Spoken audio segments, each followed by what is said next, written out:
On that same vein, in that story with ESPN, you talked about wanting to protect young girls who shouldn't have to go against biological men. Just can you expand your viewpoint on that? I mean, I think I said what I said. I think it's kind of common sense. And I think I'll always believe in that. I think it's really important to protect children, and that's little girls who are also involved in that category. And so I stand on what I said, and I always believe that. Yeah. Do you see your advocacy on that, like, taking any form going forward? You know, I don't know. I'm not a very political person, but I do have beliefs. I have morals, and I'll always stand on those and be true to who I am. And I think people are going to take it how they want to take it, but I've never even really said anything about that. And so when it comes just to protecting young girls in sport and women in sport, I feel very strongly about that.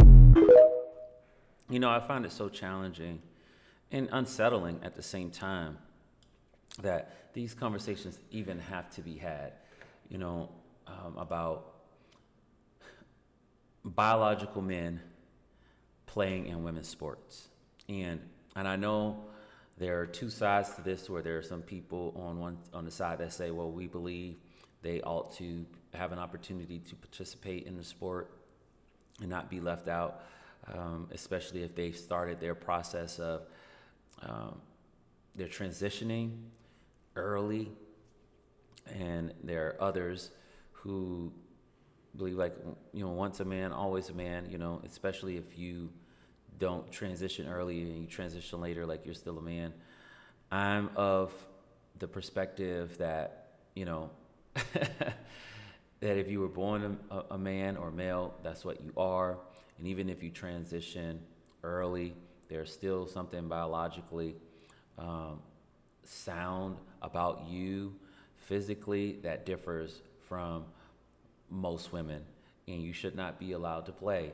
But I do think this is a conversation that we can have respectfully, because there are people who have decided to transition, who are people who are still made in the image and the likeness of God. And it doesn't mean, like, just because they made a choice to do something that goes against what we agree with, or our belief system, or our morals, because she mentioned her morals and things like that, it doesn't mean that we now get to be abusive or just mistreat them or disregard them in ways that take away their humanity and their dignity.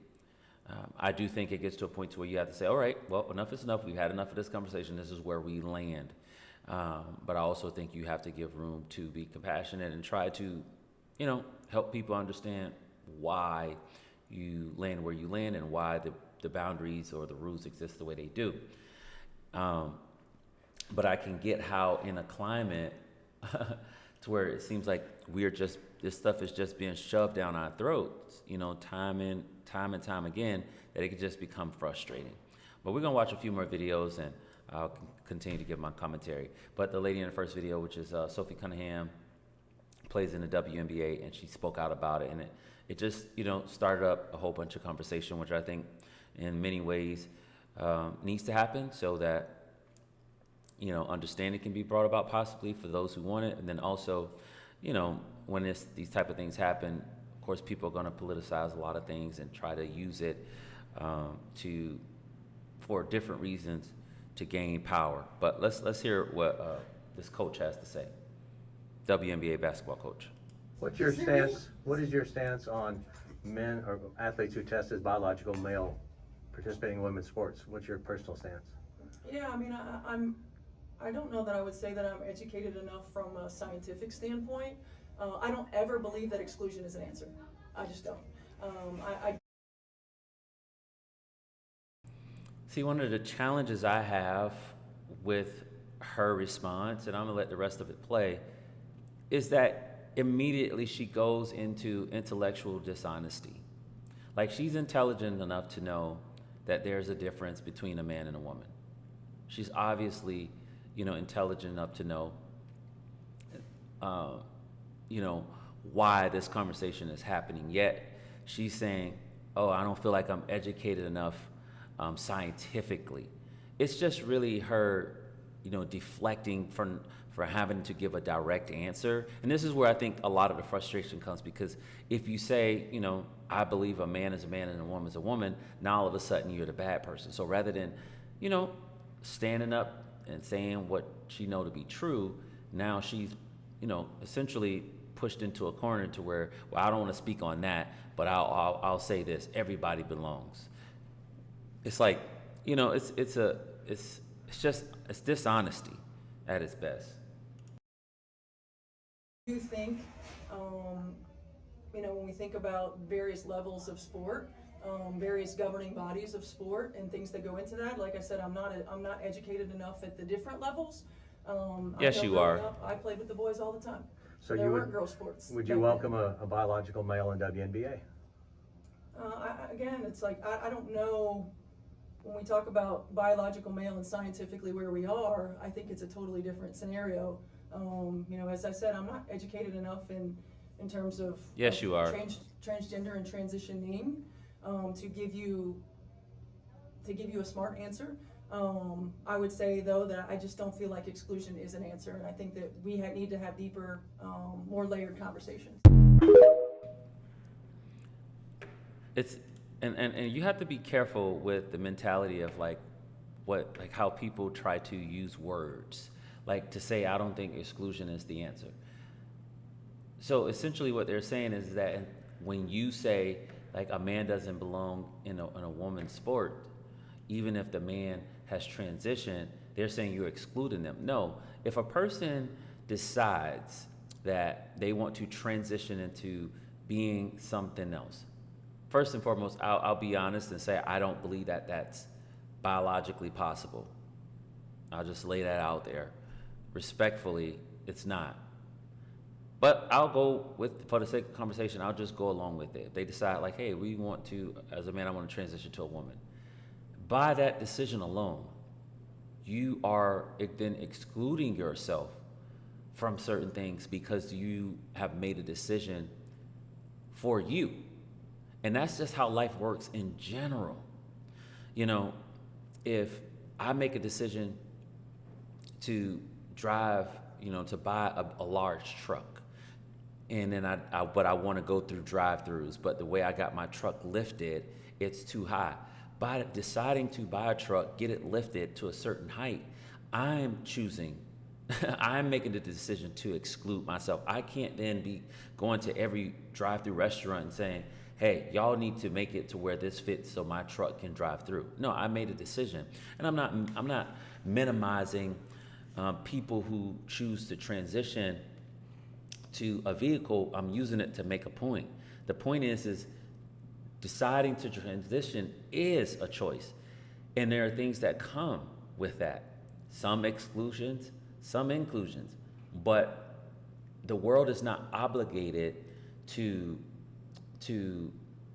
how do I want to say this? Like absorb your decision and then be like conform to whatever fits your decision. That's just not how it works.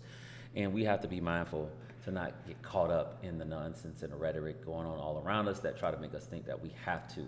And the WNBA, for whatever reason, is caught up in this rhetoric in the worst way. But let's listen to some more of the videos of, here's another WNBA coach. Let's hear what she has to say. How I'm seeing it is, if I can answer with like. Oh, that's so loud. Let me turn down the volume on that. My goodness. Hold on a second. Give me a second. Let me turn that down. Goodness gracious. For me, sports is about belonging. It's about inclusivity.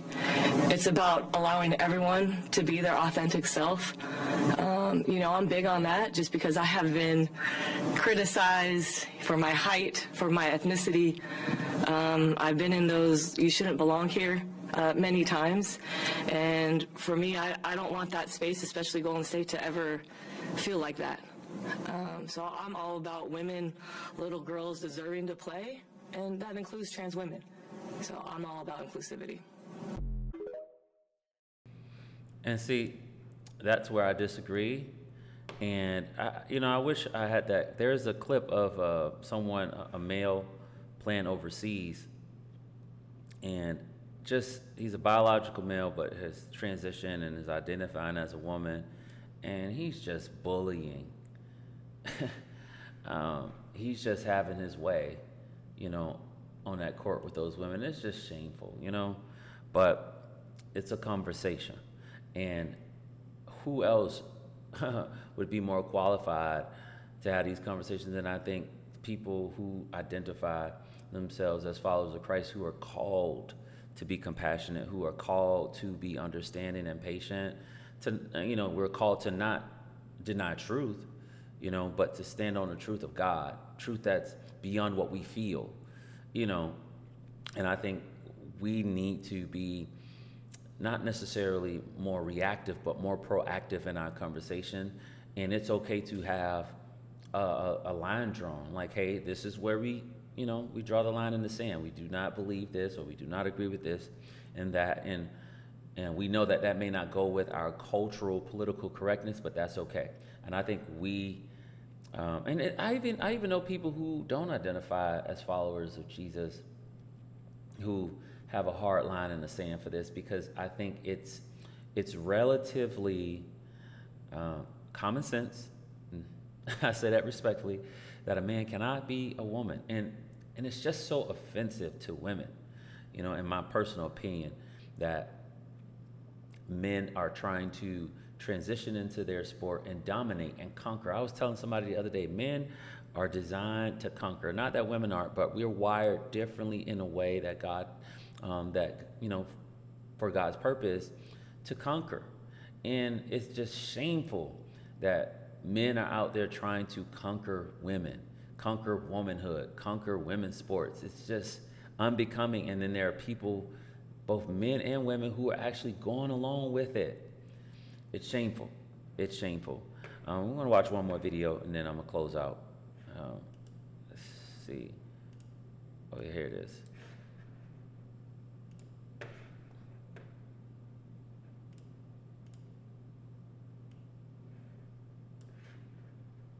The WNBA is living in 2020. They think they still have support for this ludicrous position. They're being made fools of right now by the two men, former pro basketball players in the NBA, who are saying, I'm a woman now and I want to play. They're just pointing out the ludicrousness of this whole ideology, and I applaud them for it, because it should be laughed at. Men can't be women. That's it. The WNBA, it has a W in it. Let's just get back to reality. Listen, sometimes the truth is simple. Men can't be women. The WNBA has a W in it. Let's get back to reality. That's how I see it. It's not exclusion, and that's it. That's all. I say that respectfully. You know what I mean? But y'all let me know what y'all think in the comment section. I think it's good that we're having a conversation. At some point it can and will get annoying, but we're having it now. I look forward to reading your comments in the comment section. Don't forget, you can connect with our brand online at www.there'shopebrand.com, where you can also buy merch like the shirt I'm wearing. Also, if you haven't subscribed, make sure you subscribe. Hit the like button to let the algorithm know that you like our content. Lastly, if you'd like to donate to this brand and or ministry, that information is also in the description, and I'll catch y'all in the next video.